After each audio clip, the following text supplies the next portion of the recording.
Good evening, everybody, and welcome to this online forum for the South Elementary School building proposal. And on behalf of the building committee, my name is TJ Recupero. Welcome you all. Thank you for taking the time out of your evenings to listen to this. This will be the first of many presentations community-wide that will follow.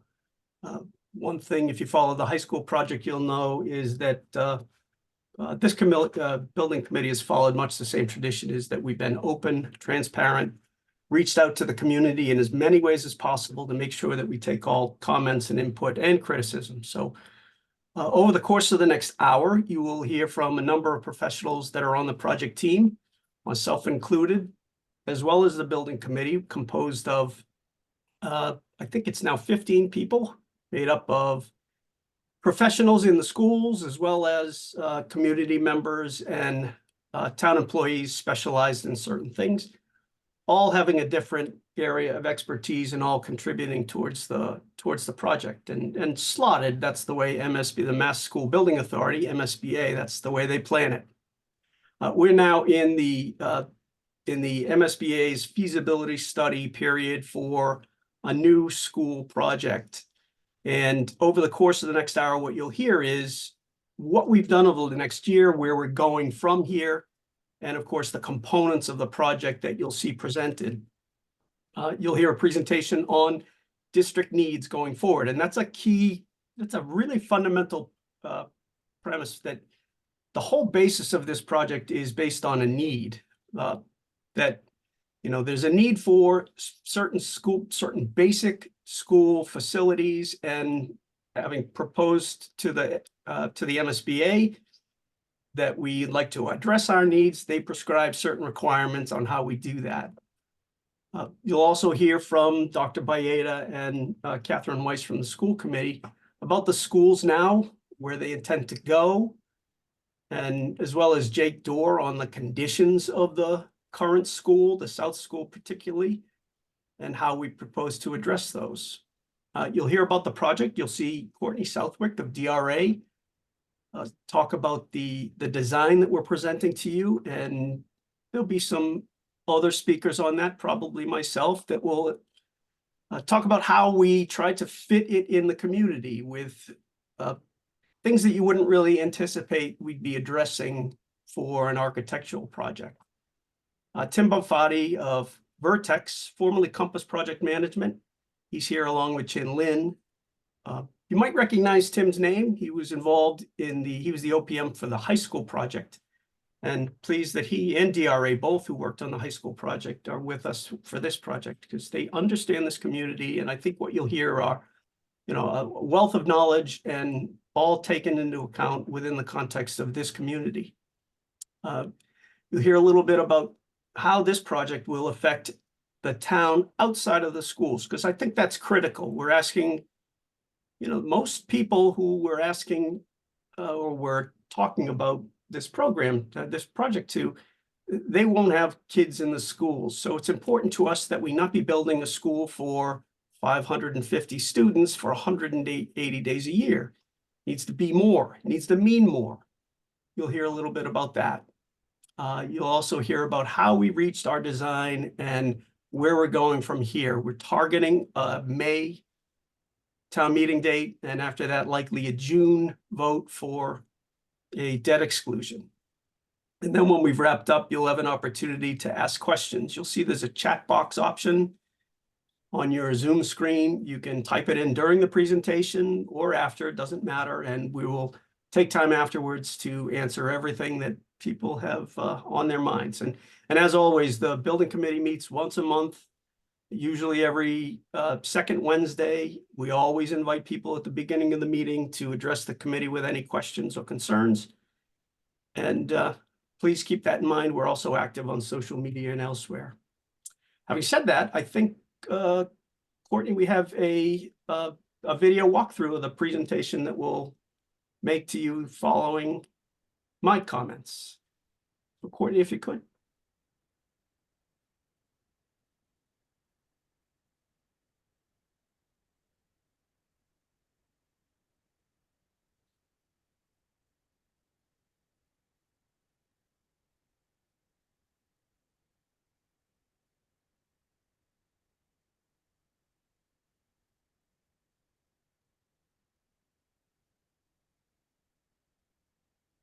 Courtney, we're not getting any sound from your computer.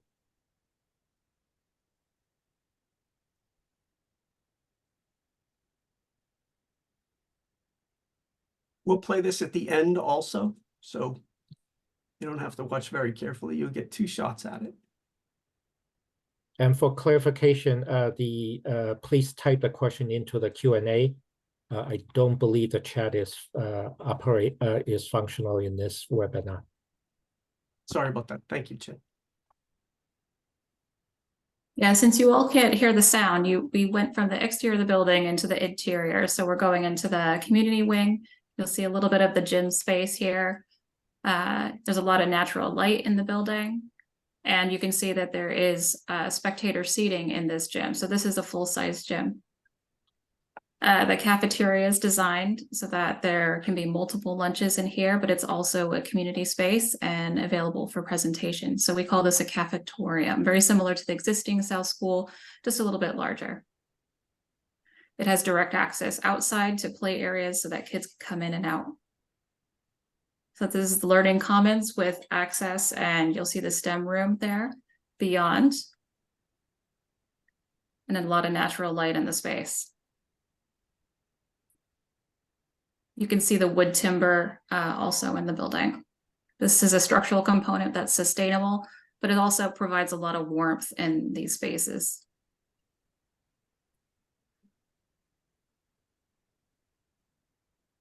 This is inside the classroom neighborhoods. This is on every floor and every wing of the building. And a typical classroom view.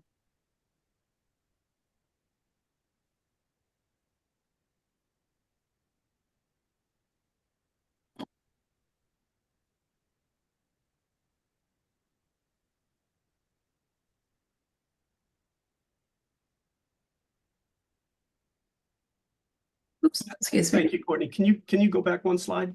Yep. Sorry about that. So I'll wrap up quickly so you can hear about the important things and not from me.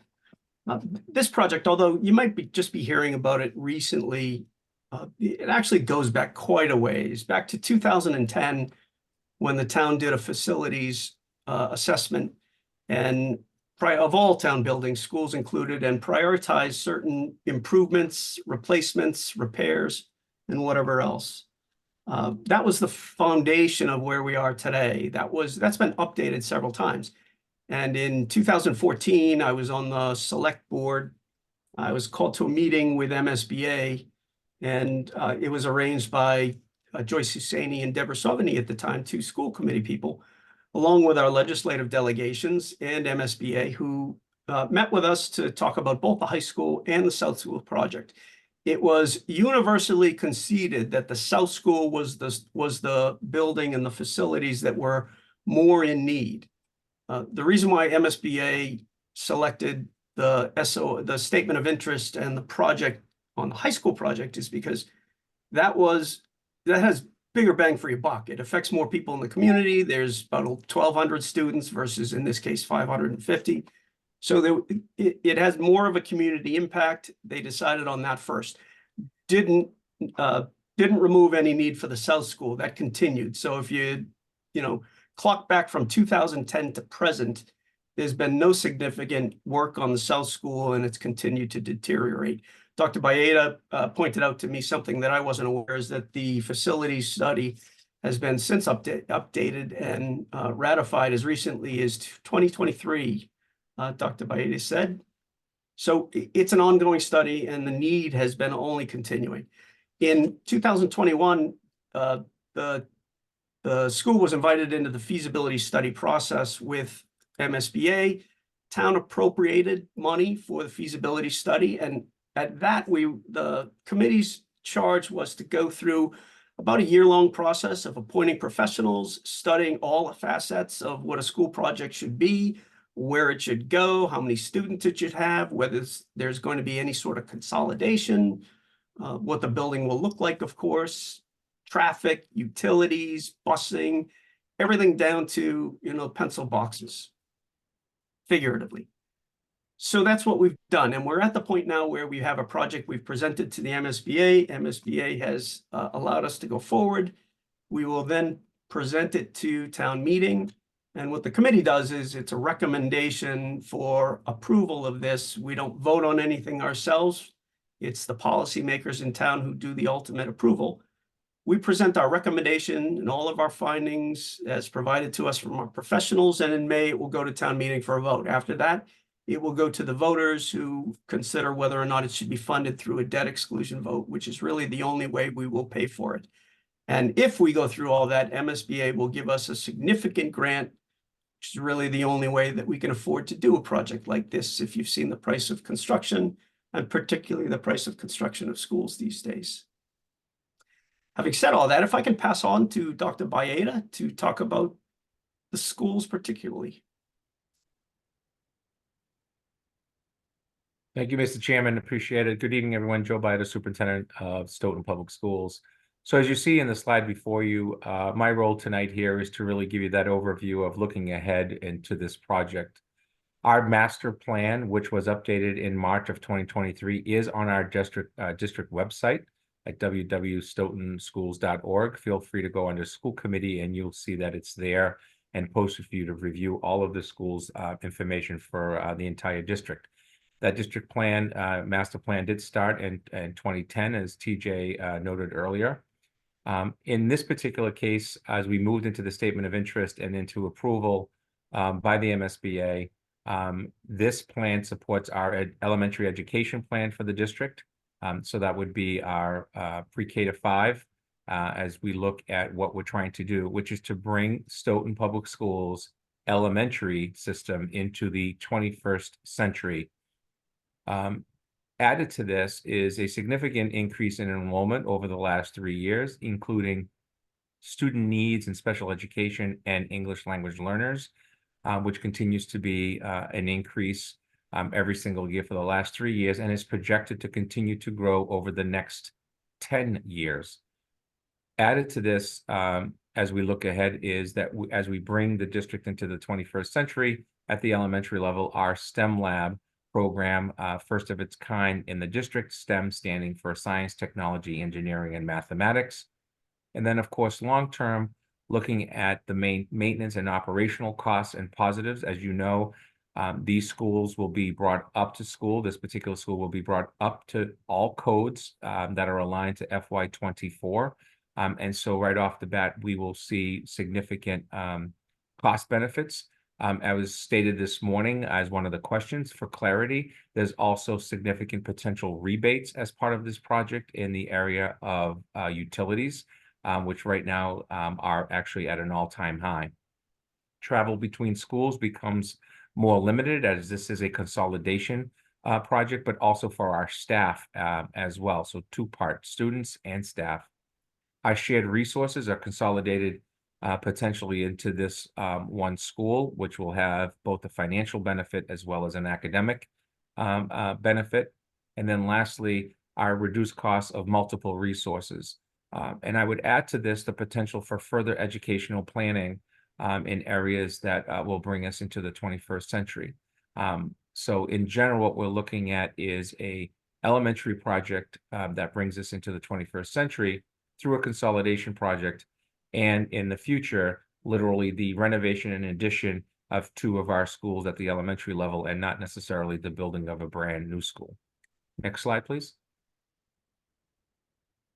So as we looked at a community, and this was before I arrived, but remembering as part of a citizen in the town on the high school project, how we came about, you take a look, and I won't read them to you, but before you is how we got here. And so simply you take a look at the 5 different elementary schools and you look at their ages, you'll see that both the South and the Wilkins stand out in terms of their age, followed by the Hanson, the Dar, and the Gibbons. Long-term, the combination of the younger 3 are where you would be looking as a community to do renovations, additions. I don't believe that Stoughton will be looking past this project to a brand new building as the MSBA continues to look at best practices for districts. Next slide, please. I believe this goes to Mr. Dorr if he is on. And if he is not, I'm here. Oh, there we go. Thank you, Mr. Dorr. I think I might be lagging a tiny little bit, so hopefully everyone can hear me. So I just to talk a little bit. I'm Jake Dorr, the principal at the South Elementary School. And while the South is an amazing community, it's a really great performing school, wonderful teachers, wonderful students, wonderful community. One of the things that is not as wonderful is the condition of the building. We try our best to maintain it. The town has tried its best to maintain it over, since 1958 when it opened, but there are obvious issues as you walk around the building, even just from the outside if you drive by. The building envelope, so kind of the structure of the outside of the building, you can even see from some of those pictures there, is a combination of wood and brick and metal. And I mean, for lack of a better word, it's deteriorating. We have windows that leak, we have a roof that leaks, you can see every time it rains, it's kind of an adventure as to find out what new part of the building is leaking, and how we can, fix that for the time being, and if it's going to be interrupting classes or any other things. Cafetorium was made for a smaller population. Currently the South Elementary is over 300 students. It's the largest population it's been in at least the last 25 years. And our cafetorium doesn't fit the whole school at one time. If we have events, it can't fit families and students. It's just really not equipped for what we're looking for in a 21st century learning environment for students, inclusive of the community. If you've ever driven to the South Elementary School during arrival or dismissal, you can see that it's very tight. There's not enough room for both cars and buses to get through efficiently and safely. There's insufficient parking for the staff, let alone parents who are also visiting or want to park for an event. It spills out onto the neighboring communities and streets, which is an issue in and of itself. When you come into the South School, I mean, you have to be buzzed in. It is a safe elementary school, but when you come in, you are in the school. There's not a double foyer like there are at other elementary schools. Once you're inside, you check in at the office and, you're in the building. So it's not designed the way that other schools are currently being designed, not the way we would want it to be if we could choose. Our nursing suite is very small. It houses a nurse and one student. And if you've ever been to an elementary nurse's office, there's usually more than one student there. So it's a tight squeeze. In terms of just 21st century learning needs and special education, I kind of talk about those two things together. The building isn't equipped for offices, it has classrooms. And so a lot of places have been retrofitted to meet the current needs, and we are meeting the needs of everyone, but it's being done in a very creative way right now because of the building that we are in. There's no specific dedicated kindergarten areas, so current kindergarten classrooms might have a bathroom inside of them to help support students, cubbies inside the classroom as opposed to the hallway. Those things are not currently in place at the South Elementary School. So while there are physical deficiencies of the building itself is a very efficient school. Thank you. I'll pass on to the next slide.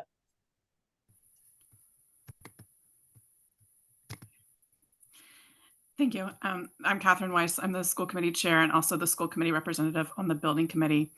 I want to talk a little bit about the idea of consolidation.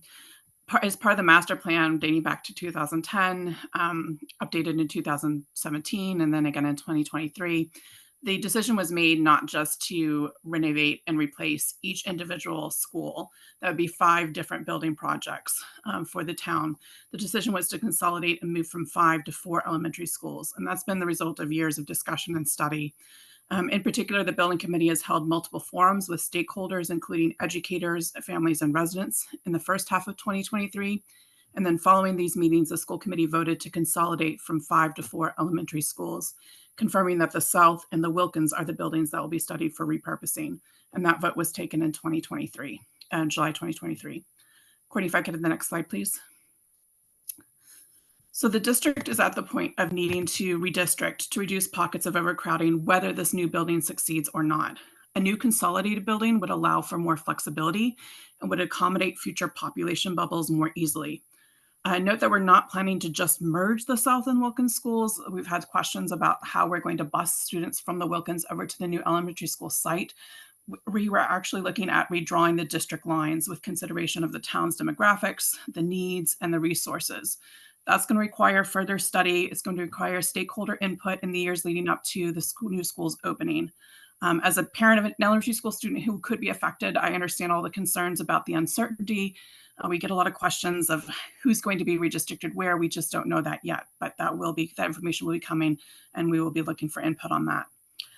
I also want to note that dedicated classrooms in the new school and the space freed up at other buildings will allow the district to better serve the needs of our growing special education population. Providing more and better special education programming and services will improve not only students' education and social emotional well-being, but reducing the number of students sent out of district has financial benefits for us. In combination with ongoing improvements to existing school buildings, the new building and the subsequent redistricting would enable the Stoughton Public Schools to address inequalities and amenities across the entire district. The new building, plus the 3 buildings shown here, the Hanson, Dawn, Gibbons, would mean more equitable and accessible facilities for all of students and elementary school students in Stoughton. These buildings also better fit Stoughton's vision for elementary school elementary education programming. And so I'm going to hand off to the principals to explain more about the education plan.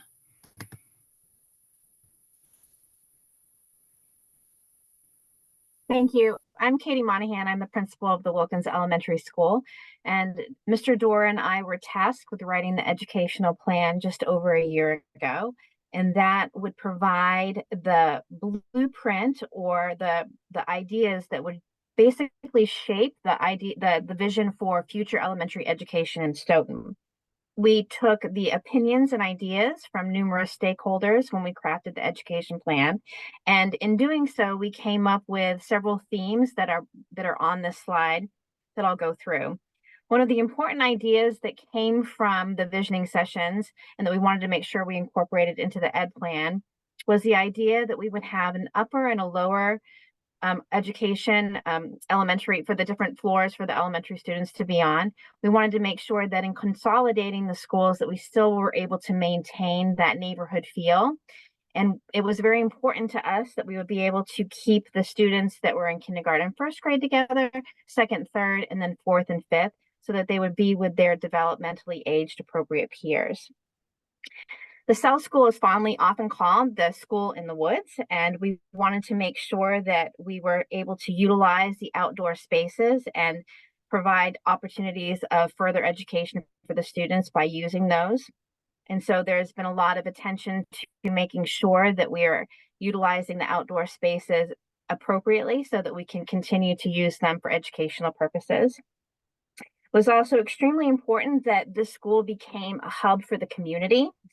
It is important to us that the school be used not only during school hours for the students in kindergarten through 5th grade, but also be able to be utilized after hours for the community. So the common areas such as the cafeteria and the gym have been designed so that they can be shut off and the rest of the school not necessarily affected, but the other spaces could be used when the school is not in session in the evening. We also wanted to make sure that there was an abundance of collaboration spaces and meeting spaces, not just for staff, but also for students. Current educational trends require that students collaborate all the time. And so it's important that we have those different spaces for students to be able to do that kind of learning, not just in the classroom, but in the other community spaces nearby.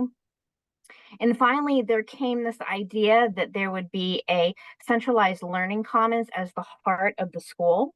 So this is a beautiful, large space that's open and full of air and natural light with abundance of both print and technological resources for students to use when they gather for different project-based learning at the very center of the school.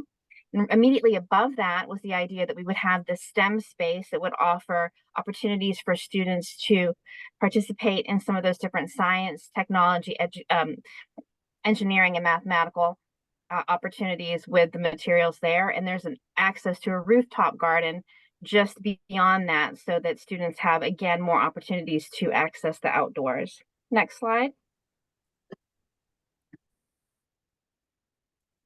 So building on what Katie discussed, just to let everyone know, this Courtney Southwick with DRA, we're going to highlight all the design aspects that help support those educational plan requirements. If you were with us back last January, we were doing the visioning sessions, and those help us to lead into the site selection. So we looked at several different sites around town, identified pros and cons. We looked at addition options and renovation options, as well as new construction. The one that we settled on is called the Pinwheel. It has a really fun geometry that does support the educational plan. And we're going to highlight those components later, but just a reminder where we are. This is the Line Lumber site. It has direct access off of Park Street, and it's just a little bit further north than the existing South Elementary School site. Looking a little bit at the site circulation, you can see that the main access point off of Park is highlighted here on the right. You have separate circulation paths for parent drop-off, your bus loop, and then we also have a separate kinder drop-off. The access to Haynes Road is identified only as emergency access. This is not traveled on a daily basis or for community purposes. There is pedestrian access through that way as well. You can see the red zone, the little red circles here. Those are just gates to help control traffic during school hours and event times to make sure that everything is as safe as possible for both the students and the community. Looking a little bit closer at the site amenities, you can see the soccer field here, a couple of courts, basketball and pickleball to support both school activities and community activities. You can see parking is also distributed throughout the site to support the school and community access as well, with a nice walking track around the school or around the fields. And then you can see a little bit closer here, the parent drop-off, the bus drop-off, the main access point right here, as well as the kinder drop-off. The geometry of this pinwheel building also allows us to separate our upper and lower play areas, as well as, you know, the school wings itself. You can see the classroom wings help divide those different play areas from upper and lower elementary school students. We have outdoor learning opportunities with student gardens, as well as a hard surface play area outside the gym and the cafeteria.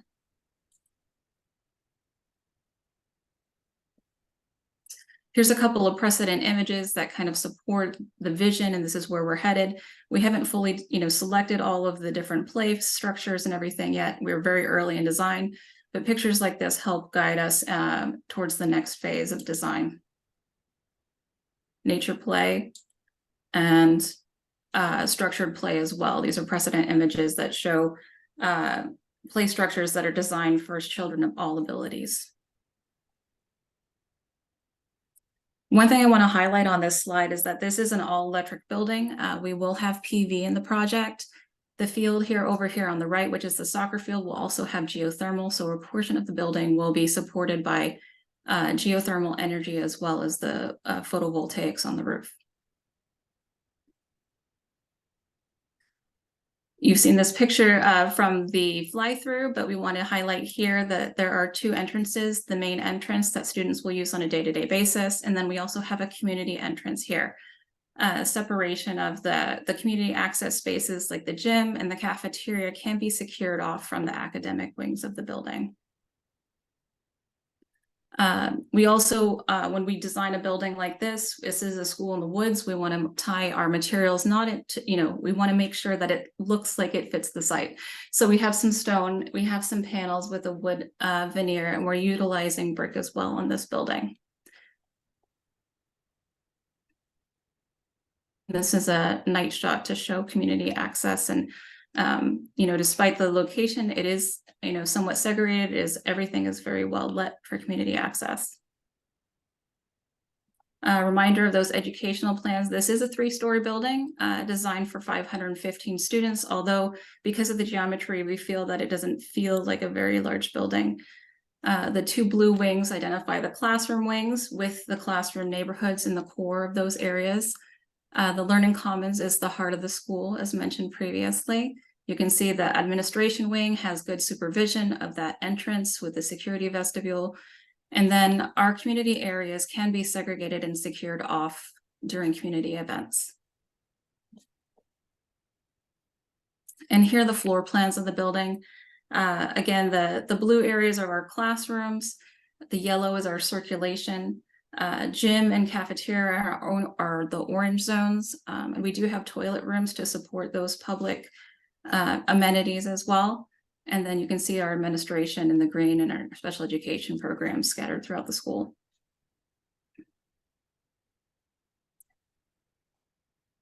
These are some precedent images for the interior of the building, and we're going to show you our renderings that we've done as well that are based on these inspiration images. Some of these are images from our own projects, and some are projects that, that also support that educational plan. This is a view of the Learning Commons looking towards the main entrance and administration wing from the second floor. You can see how it is open, but it is able to be secured with different furniture arrangements. So again, we're very early in the design, but you can see how those inspiration images tie into our building. And as I previously mentioned, we do have wood timber in the project. It adds an element of warmth and is a sustainable and low embodied carbon material that we like using for the structure of the building. Another view of the Learning Commons from inside the Learning Commons out.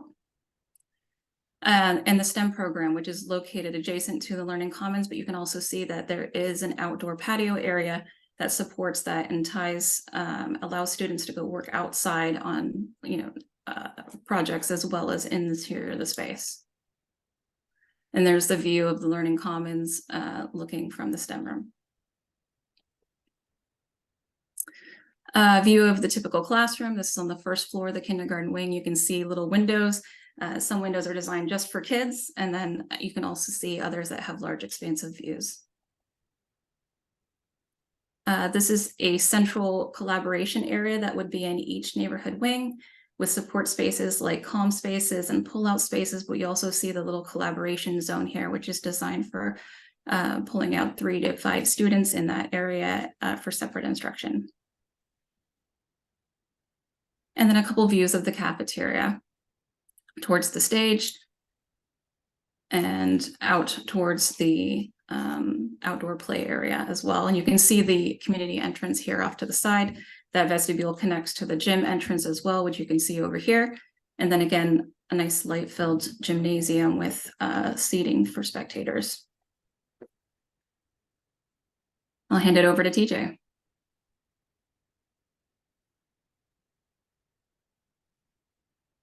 TJ, you're muted.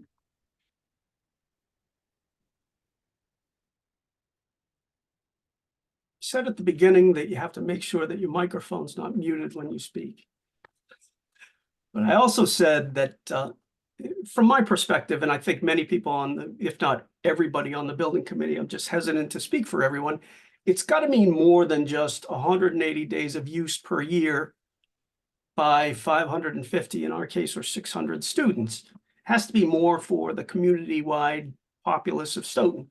So we focused on that. So the intention of this is, of course, to improve the quality of education for Stoughton, which it does in any number of ways, both in school and out school. So in the school, things like improved lighting and sound quality and everything that makes a school more comfortable and livable for a school that will cause a student to want to stay in that school more. We found this with the high school, by the way. That improves the education of our kids. Studies have shown that any number that you could Google in a minute and find dozens. It also translates to other schools because we have an educational program that Jake and Katie, the principals of the Wilkins and South, have written that I think we take the core principles of that, and the schools will use those townwide. For a person like me, and many who will be looking at this and voting on it, and questioning it, who don't have schools in the district, it's important that there be more bang for our buck. And so this is kind of why I was given this slide and why this is important to me. This project will have the typical amenities that you'll see in a school, but it's a site where we haven't used the entire parcel. It's about 30 acres. It was acquired by the town back in the early 60s. It's been held and identified for school development probably since it was acquired. As a matter of fact, it was taken for school purposes, and although we weren't planning a school at any one time, it was held for school purposes. We've also acknowledged that, we can't use the entire site when there are other community needs. So there will be an opportunity to, at some point, use another portion for other priorities in town. There will be some sort of open park space if attached to the school, or something that we may be proposing. We've certainly discussed at the committee meetings. So community space, the just general facilities that any school will have, fields, and those are all critical. And if you think about it, south of Halloran Park, probably, if you identify Halloran Park as the stopping point, there's really no public park space south of that, all the way to the Brockton line.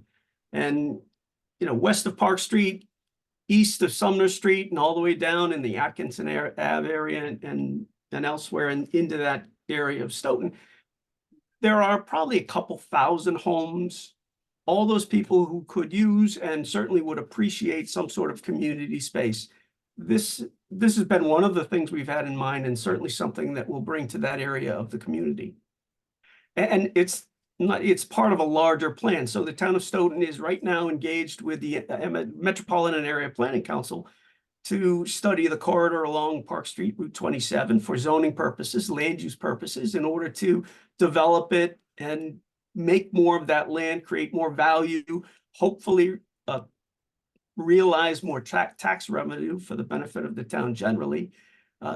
Many of you might know that there was at town meeting recently a proposal to bring sewer down Park Street. That passed, and that's, if it's not in progress now, it will be soon.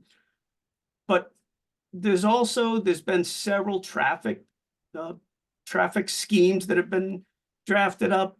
All of this has been with the intention of this south area of Stoughton being the area where, if there's going to be any growth or opportunity in Stoughton, this is where it has to happen.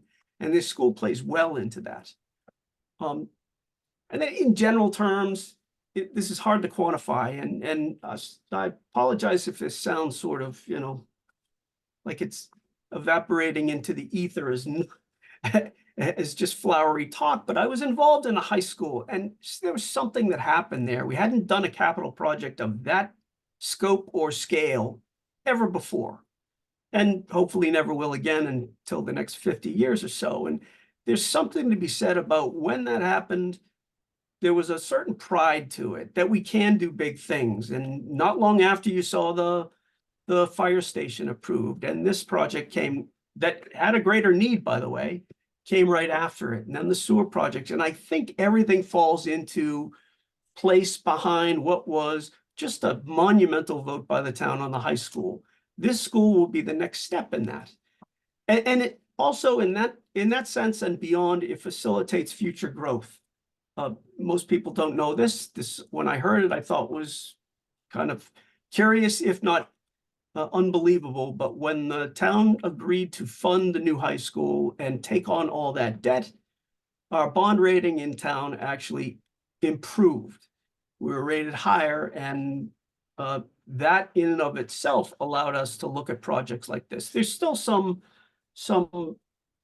planning that has to go into funding this school and other priorities, but it's because we did the high school, and it will be because we do this school, that we'll be able to do other good things into the future. So that ends my portion of it. If Tim Bonfatti can actually talk about where we're going to go from here on a calendar basis, we can wrap up and get into questions. Thanks. Thank you, TJ. So I'm Tim Bonfatti from Vertex. Good evening, everybody. So just sort of looking quickly at where we're at and where we're going. We were in front of the community quite a bit in the spring and summer about the decision around consolidation. We took the fall to pretty much design the school, the decision that the building committee made. And we're at that point. We want to get in front of the community again to explain that what we don't have and what we're in the process of getting the project costs, which we will have shortly. And we will be presenting to the building committee at their next meeting. That will include the tax impact. And we obviously know that's a critical component to the project, so we're anxious to get that out to the public. We will have the MSBA reimbursement at least estimated at that point. The MSBA, fortunately, in the fall, made a significant increase in their formulas for MSBA reimbursement. So we will know the exact fact, the effect of that, but that's something that we'll be again reporting to the committee and the public. And then the school committee has appointed a master plan subcommittee to deal with the future of the South Wilkins and Jones schools, which we know the community is going to be interested in understanding more about that as it moves forward. So we'll have a little more about that, but again, that's a master plan committee that's going to take a thoughtful look at that. Just kind of looking quickly at where we're going over the next few months, this is as kind of a kickoff of the community forums with the project designed. We intend to hold more of them. We intend to hold more, and as TJ mentioned, we did quite a bit on the high school, more informal ones, and find other ways to get the message out about the school and the project to the community over the next few months. Our goal is to be at the MSBA board meeting in April with an approved project that is triggered by our submission of the schematic design report at the end of February. We expect that's on schedule and don't see any particular issue with getting to that board and getting approval. And then, of course, the critical votes will be the town meeting in May, and then also the debt exclusion that will happen likely in early June. So with that, I think we are ready to answer questions. And as was mentioned earlier, the Q&H function at the bottom of your screen is where you should put your question. And Jeff is going to moderate those questions. Thank you, Tim.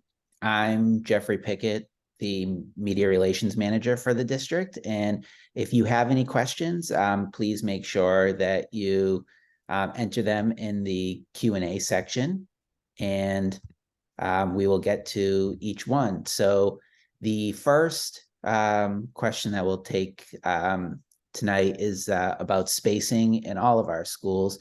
That the schools, I like the wording of this, are already busting at the seams. How would redistricting solve that?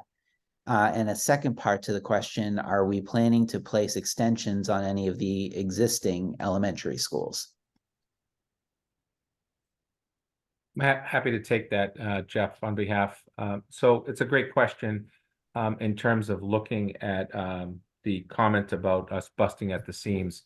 All of our schools at the elementary level were actually built prior to IDEA and the idea of special education and providing services. So what we've had to do is we've had to take regular sized classrooms and either take them completely over or break them up into rooms. This new school concept actually brings along the idea of special education classrooms fit for program priorities for students to actually be part of the project. That will alleviate potential spaces at other schools and general classrooms as well. So it's a two-prong effect, again, depending on what our enrollment ends up being, but we're building a school that understands those federal regulations and the need to make sure that we keep students within our district. And so that will alleviate some of our spaces in other schools. Yeah, and in terms of extension, you had that second part of the question, Jeff. The building is designed to be expandable. The MSBA requires that of every project, that there's a plan in mind for being able to put additions onto it. And this building it has them on those back wings. If you saw on the academic wings, those are planned to be able to be additions added to that in the future. Can I speak to that? I'm sorry, Catherine. Go ahead. I was going to speak to the expanding the other schools. If you look at the facilities master plan, that is definitely under consideration in the future. But the idea of this consolidation is to alleviate some of the issues we have now, and then give us sort of a breathing room so we don't have to do back-to-back elementary school projects. But if you look at the facilities master plan, there are thoughts about how we could potentially expand or renovate the other existing elementary schools. Our next question also deals with redistricting, and says, my child is part of the redistricting. How many estimated children would be moving schools?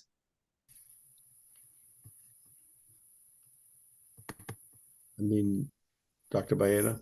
Yeah, well, in general, what redistricting actually means is taking a look at where students are coming from within the community and how does it actually work. So what the cutoffs will be for the changes to each of the schools, there will be an impact. So that's part one. Part two, that goes along with that is we're also trying to be manageable, if you will, around the size of this school. It's slated to be around 515, probably plus students. So then as we look at the consolidation, one of the things that's in place would be that the Wilkins is no longer a K-5 elementary school. So therefore, it shifts everybody to new zones with, if you will, within the community. The next question, sorry.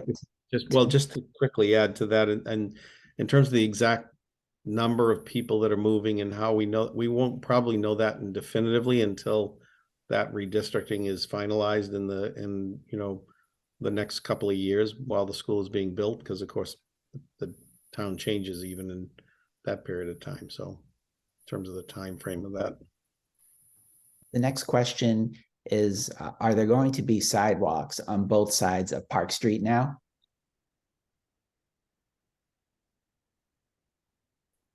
I guess I can take that if no one else can. I don't know that there's any plan to do that. I do know that there's some plan in the works to do improvements to Park Street, but as part of the school project, we have no plans to build sidewalks all the way down Park Street that aren't there presently. Correct. Our current project scope includes sidewalks from Park Street through the site, and including a crosswalk and beacon to cross Park Street. And we're currently also including the costs associated with a traffic signal at that intersection. The next question has to deal with the layout of the inside of the school. Are the K1 classrooms on floor 1, the second and third on floor 2, and the 4th and 5th grade classrooms on floor 3? I'll take that one. That is correct. The younger kids, the kinder and first, are on the first floor, and they have easy access to all the amenities that they're going to use. They will go up to the second floor for the art program and the STEM program as needed, but most of their time is going to be spent on the first floor. And as you move up in the building, you move up in life. So, is there a kitchen for the community? Was the next question. Well, the kitchen and servery that serve the cafeteria are tied into that wing of the building. That's an administrative function in terms of whether it's used for multi-purpose and how it's operated on the weekends versus the school days. And the next question, also along lines of the site, will the playing fields be turf? We currently have the playing fields owned as natural grass for the elementary school. And that's what we see typically for elementary school projects. The next question has to do with the STEM area. I'll read the question in its entirety. I'm thrilled to hear that the new school will have a dedicated STEM area and an engaging curriculum. However, I'm concerned about ensuring equity in educational experiences across all schools. It's important to address this issue to provide equal opportunities for all students. How will this be addressed? Yeah, I'd like to take that question. That's a great question, one that I've actually dealt with before with older buildings. So yes, you would have a dedicated space in STEM, and then what we would look to do in our current buildings that are left as K5s is to do the same type of idea of a STEM classroom space. It wouldn't be the same new space, but the idea would be to move in that same direction. So in K-5, the STEM experience for all students would be the same.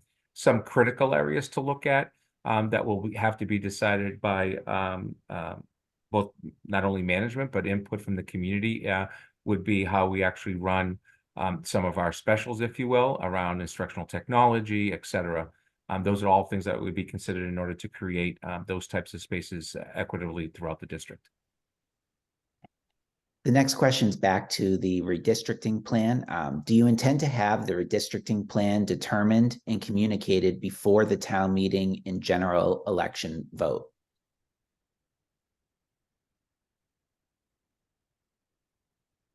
I can take that question and say that it would not be feasible to provide a redistricting plan at this time, since redistricting is something that will take time based on actual facts and information that a building is to be built. So the general answer would be no, that would not be available prior to a vote.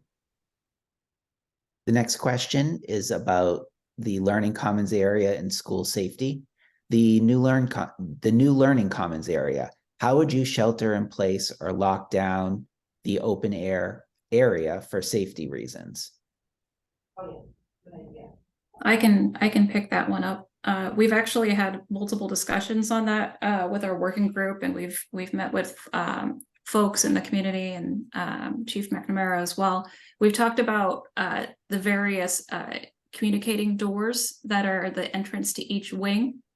Those are designed to help kids and anyone behind those doors. Those actually will help anyone that's in the Learning Commons area. There's a plan in place for where those kids will go in the case of an emergency. Next question is, are there any estimates yet as to the impact of the quarterly tax bill for taxpayers? I can take that. So we're in the process of estimating the cost of the project right now with cost estimators.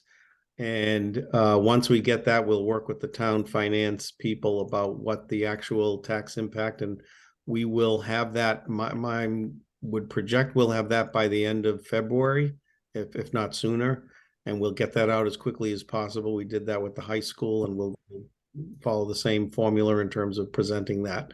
Probably, as I say, by the end of February. The next question is about classroom space. Will all teachers have their own classrooms in the new building, or will they share the classrooms? The school is designed to have teachers have their own classroom. Thank you. What happens with the old buildings and parcels of land that the current South School is on?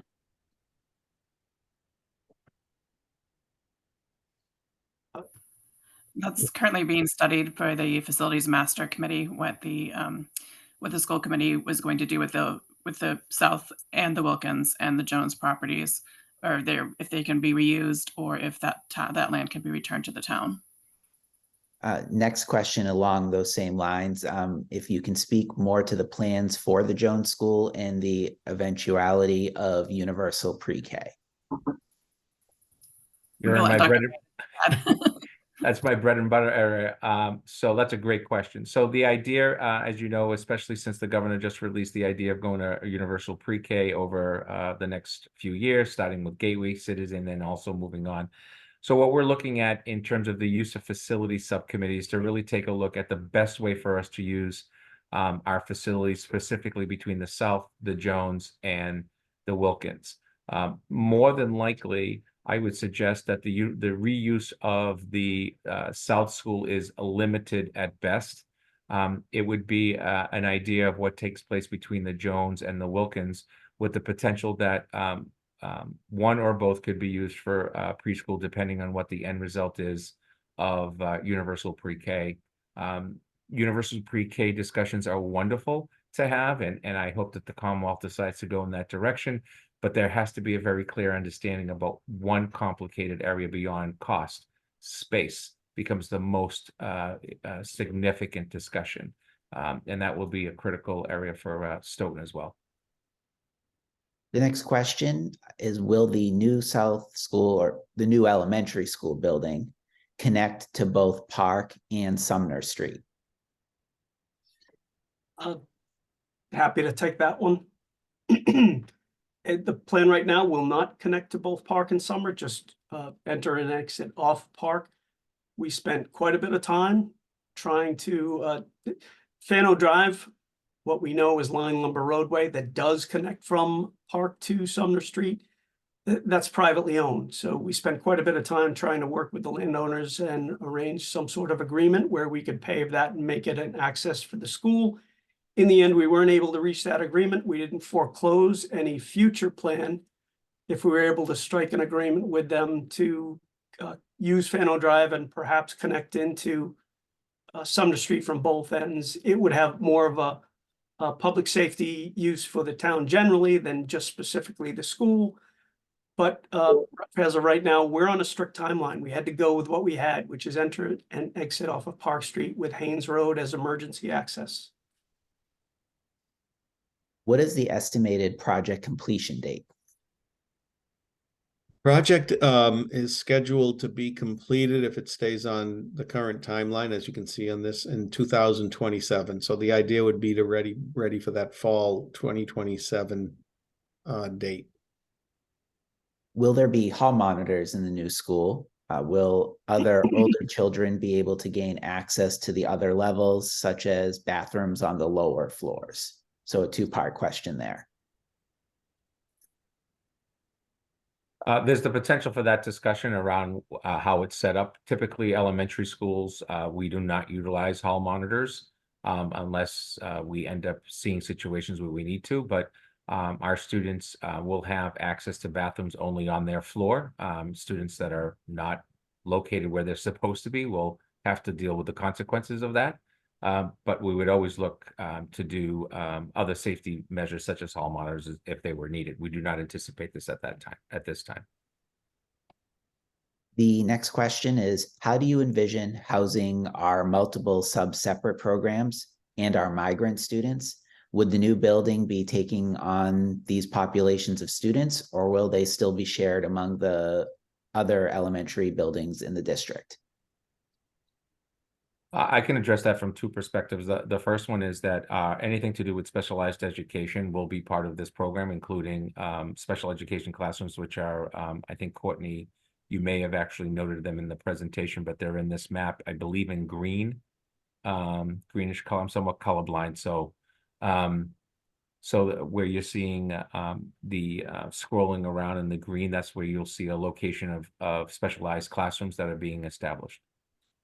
In terms of the migrant students, Stoughton Public Schools does not have a current responsibility for long-term planning of migrant students. And so this project does not, by state requirement or local requirement, require that we do any type of shuffling, if you will, or creating, if you will, more space because of that.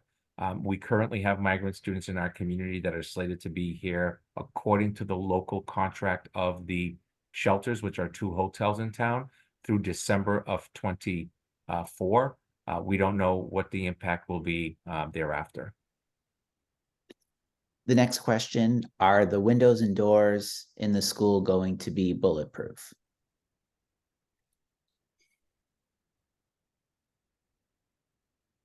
So I can respond to that. There are a lot of safety discussions that we have with the working group and with the building committee and other emergency responders about the overall safety of the building, whether it includes fenestration or technology or the way the building's designed and how it works.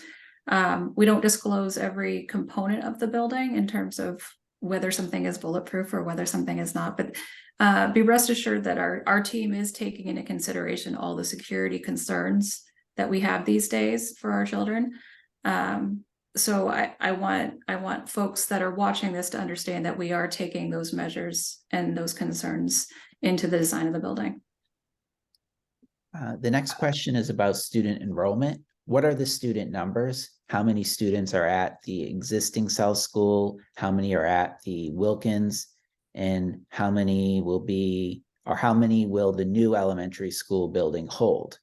Can the new school handle the closing of the other school.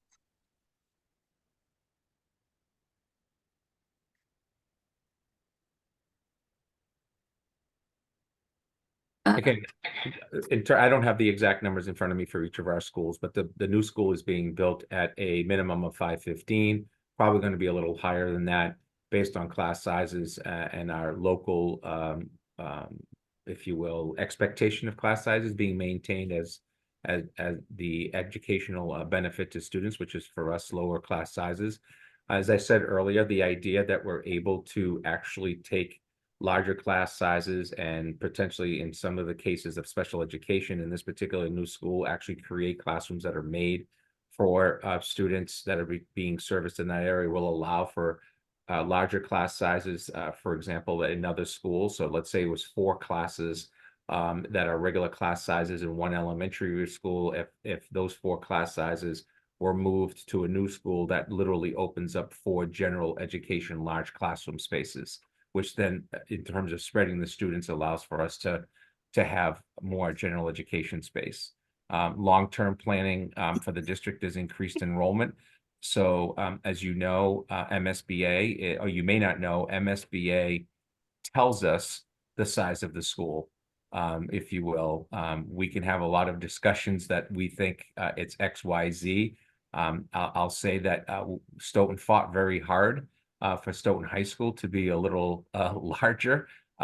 It was 1,080 students. It is well over 1,100 students today.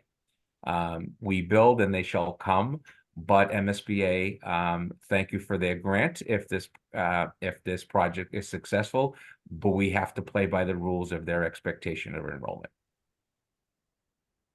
The next question is, the vote for this to be approved is important. How are you getting this information to voters in the town without young children directly impacted, specifically the seniors who are worried about the financial impact? I could take this one, and Tim, maybe you, if I miss anything, you can add in. Sure. So I'm using the example of the high school. We had the same team there. We have the same plan going forward here.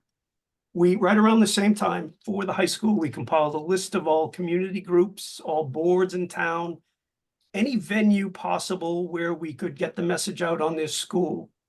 We reached out, we gave a presentation to anyone who would listen to us. There were a couple occasions, if you followed our meetings and listened, I've used the example of one that I went to with Carl Franceschi of DRA on a Saturday, where the Stoughton Women's Group, there was one member showed up. And we gave a full presentation. So we will come to you. You will find us because we'll be right in front of you. And as to we'll also have mailers. We'll be active on social media. There'll be a question portal that you can always use and generally get a question within 24 hours or less. Matter of fact, I'll commit to 24 hours or less if you ask a question. On the issue of how we pay for it and specifically how seniors can afford this, one thing I'm very proud of, and Tim, I know you've used this model in other districts since then. We went out and we had flyers, we had ads, we had one specific workshop, all focused around tax assistance, specifically available to seniors, veterans, people with special needs.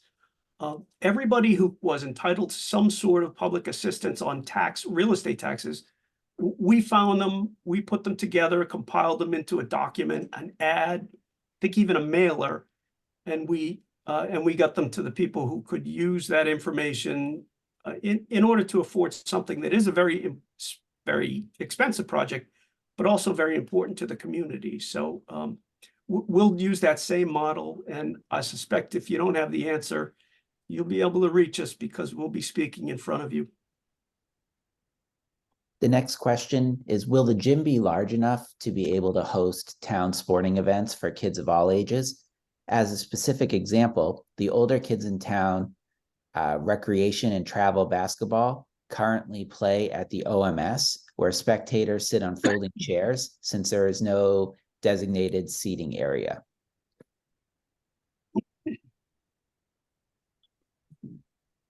Well, Courtney can address this, but we did actually increase the size of the gym to include the seating that you can see in this rendering here. So we are expecting to have some ability to seat those, which a pretty significant amount of 4 rows of seating there. Correct. And, you know, although this gym doesn't have, you know, the same amenities as like a locker room and things like that for changing and stuff, the size of the gym can accommodate those types of events. And we're ensuring that we're designing the structure high enough, you know, so to allow for volleyball and other sports as well. The next question is, will this new building have 2 principals? Since you will be closing the South and Wilkins. What would the administration staffing look like? Well, as superintendent of schools, I think I'll take that one on. Those decisions have not yet been finalized. Those will be things that we'll have discussions about. Do we have 1 principal and assistant? Do we have a K2 principal and a 3-5 principals? All of those and other ideas will be considered as part of the best educational plan for students. The next question, and this is the final one at the moment in the Q&A section, is how many classes for each grade do you foresee in the new building? I can jump to a floor plan real quick. Bear with me. And actually the previous slide is helpful too. You can see it. There's a combination of 5 traditional classrooms and there's special education classrooms in each wing. So as was previously mentioned, we're maintaining fairly small classroom kid to teacher ratios. So we're talking 18 to 20 students in each of these classrooms and 5 classrooms per wing or per floor per wing. With that, if I can, we've held pretty tight to an hour. I think that's Well, TJ, there was Oh, one sorry. quick top question that Jeff missed Oh, sure. on my Q&A anyways, and the I question, missed it too. this is only for South School students, correct?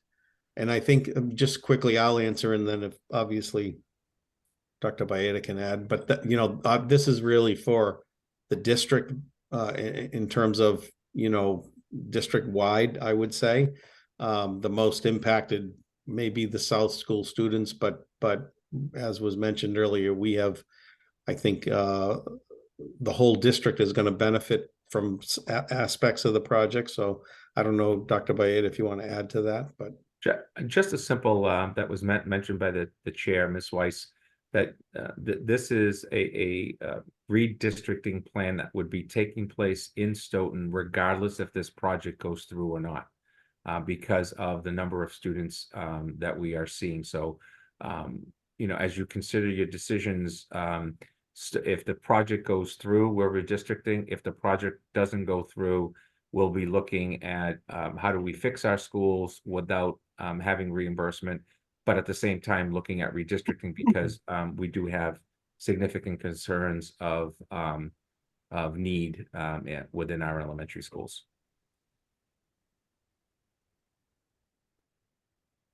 We all set? Did we hit everything now? We have, for those of you who might have logged in late, we do have a video tour that Courtney Southwick of DRA will play for us, and then we'll wrap up.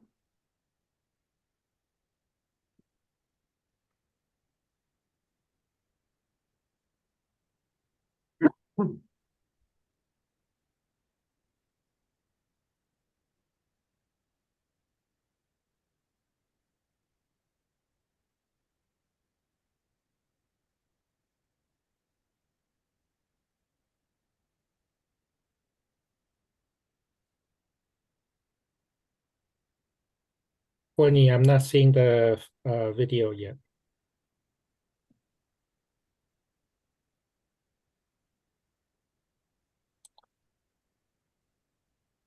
Can anyone else see the video? I have the videos playing on my end. Oh, Okay. thank you. Got it.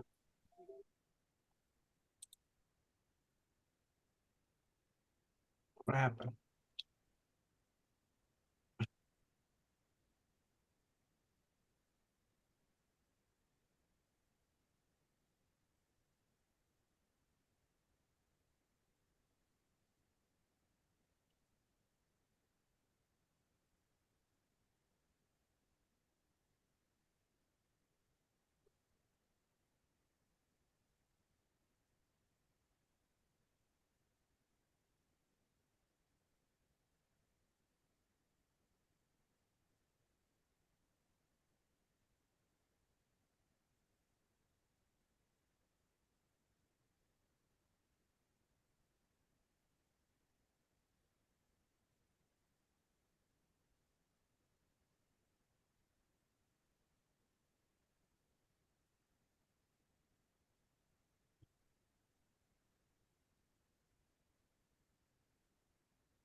I like the nighttime picture best. Having said that, everybody, thank you for coming and attending and for your questions. And I'll say again, all of our meetings are open. We invite people to come, make comments and ask questions. We will be out in the community presenting the plan on social media, by email. There's a project website. Please reach out. We have, I think I speak on behalf of the building committee. We understand that we have, MSBA takes very few school districts per year. We have one shot to do this right. We're determined as a committee, again, I'll speak for everyone on this. We're determined to get it right, because if we don't, the price of doing that is we don't know the next time Stoughton will get the opportunity in front of the MSBA for funding. And affording a school like this in any town, not just Stoughton, is a daunting task that we don't want to waste with poor planning. And I can say, again, on behalf of the committee, we've tried very hard to meet all of the community and the district needs with this one. So at that, thank you very much. I appreciate it. And please feel free to reach out. The video and the, Jeff, can you confirm that the video and the presentation will be on the project website? Yes, the video will be on the project website, both the tour that we just saw and the full presentation from both noon and 7 p.m. The current one right now, as will the slideshow presentation, and we'll be emailing all of those materials out to our families and community members who receive the weekly newsletter. Thank you. Fantastic. Thanks so much. Have a great night.